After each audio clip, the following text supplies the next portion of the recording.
Ini adalah pemeriksaan arus darah pada rahim atau uterus dengan teknologi Doppler, di mana kita mengukur aliran darah pada percabangan pembuluh darah yang memasuki rahim atau namanya arteri uterina,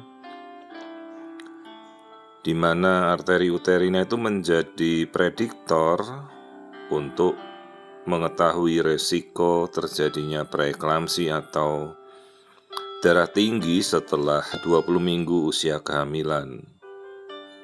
Jadi yang kita bedakan antara hipertensi kronik, artinya hipertensi yang terjadi sebelum ibu hamil, atau hipertensi yang terjadi dalam kehamilan melewati 20 minggu, yang kita namakan preeklamsi, itu bisa kita kelola dan kita ketahui paling tidak dengan mengukur aliran darah dari rahim seperti yang kita lakukan ini.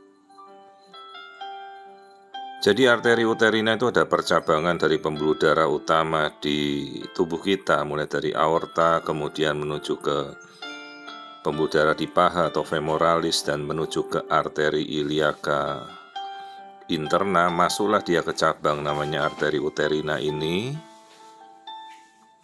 Dan percabangan inilah yang kita ukur. Jadi pada saat memasuki rahim pada sisi kiri dan kanan, dia akan berubah aliran darahnya mengikuti dengan usia kehamilan yang semakin berkembang.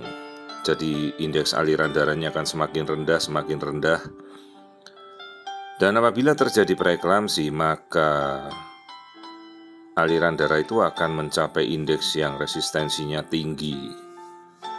Sehingga apabila kita menemukan indeks aliran darah dengan resistensi yang tinggi, paling tidak sejak awal kehamilan berlangsung kita sudah persiapan, apalagi dengan ibunya riwayat preeklamsia berkali-kali dalam kehamilan, maka kita akan memberikan terapi antihipertensi, mungkin juga antikoagulan, supaya sejak awal kita menjaga agar tidak terjadi preeklamsi dan kita bisa mencegah dari awal.